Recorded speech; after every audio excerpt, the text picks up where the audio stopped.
Commissar Gallus and Ogg left the medical ward and proceeded to the Ogryn barracks.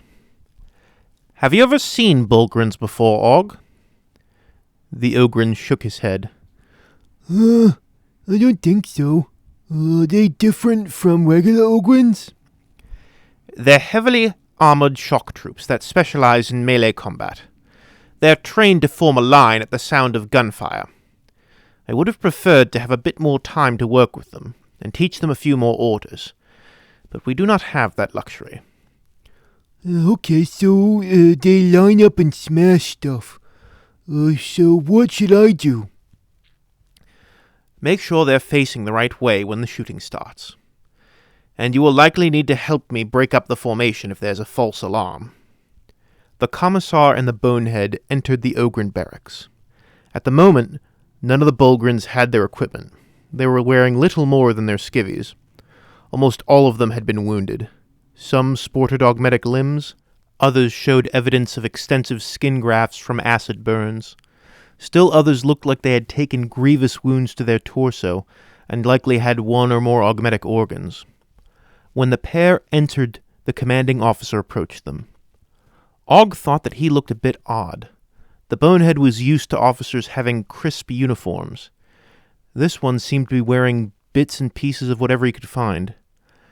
Gallus recognized him as one of the mordant acid dogs. The officer was casually puffing on a fat low tube as he addressed Gallus and gestured to the Ogryns. "I take it you're the ones running off with my big boys. You take care of them, yeah? They're good lads. Line!" As the commander barked the order, the Bulgrins instinctively snapped into a line with surprising speed. They stood with one arm in front of them and one above their heads as if they were wielding a shield and some sort of melee weapon. The commander put them at ease, and they relaxed. "Listen up, Bulgrins. This is Commissar Gallus and your new Bonehead. You listen to them like you was listening to me." The Ogrins looked over at the two new faces. "They're all yours." "Right, Biff. Let's put them through their paces." Did you just call me Biff? The Commissar closed his eyes as he gave a small, pained smile. "I suppose I did. He was my Bonehead for 7 years. A force of habit." It's okay. I'll miss Biff too. "Well, do you remember the marching drills?" Stop and go. This way, that way. Turn around. I think so. Then let's get to work. Ogg and Gallus spent the next few days going through routine drills with the Bulgrins and preparing for the upcoming mission. Eventually, the time came to be briefed by Inquisitor Torix. Gallus and Ogg filed into a fairly small briefing room.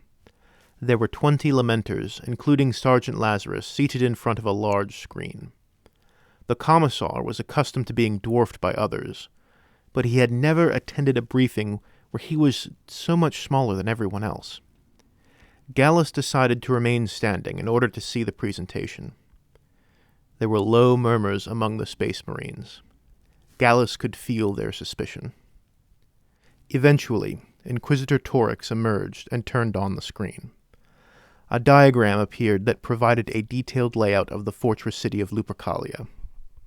"I am going to keep this brief. The reason I have asked for your chapter's cooperation is because this mission is of the utmost importance. It is possible that the Custodes-led offensive could liberate Lupercalia without us.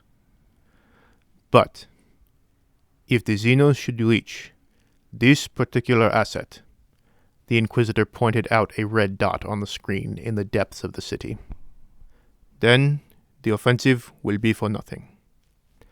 As you are well aware, Tyranids can be excellent infiltrators. If they can slip past the outer defenses, it is possible that the security of the aforementioned asset could be compromised. So, we will pass through Tyranid-controlled airspace and land here via dropship. Once we do so, we will make our way through the passageways to this point. This is the only entryway to the asset, and we will hold that point until the liberation of Lupercalia is complete, or until we are all dead. The path we will be taking is indicated by this red line. Are there any questions? Sergeant Lazarus was the first to respond. What is the nature of this asset? Is it some kind of weapon? The asset is a long-kept secret for millennia, and hopefully it shall remain so. Suffice to say that if we are unable to complete this mission, this could create a sector-wide calamity and possibly threaten Holy Terra herself. One of the other lamenters went next. This mission seems like it is suitable for the Adeptus Astartes alone, but I understand that this mission will also involve auxilia. I understand your hesitation. Ogryns are not typically used in such a tactical manner.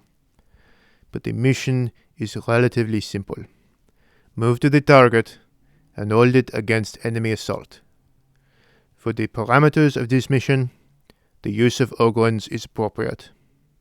This is the best force that I could pull together without weakening the Lupercalia offensive.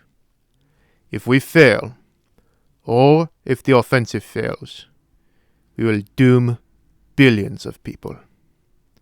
Inquisitor Torix pushed a button, and the screen began to retract into the ceiling. As he did so, the wall behind him began to open up as well. Now, I understand that your chapter has had a long and difficult history. That you are not the most well-equipped chapter, and that many view yours as a cursed existence.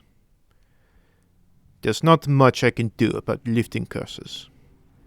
However, I think your chapter may appreciate this gift from my order. We seized these from a group of renegades. Be careful.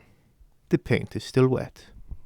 The back wall opened to reveal 20 suits of tactical dreadnought armor in the vibrant yellow of the Lamenters.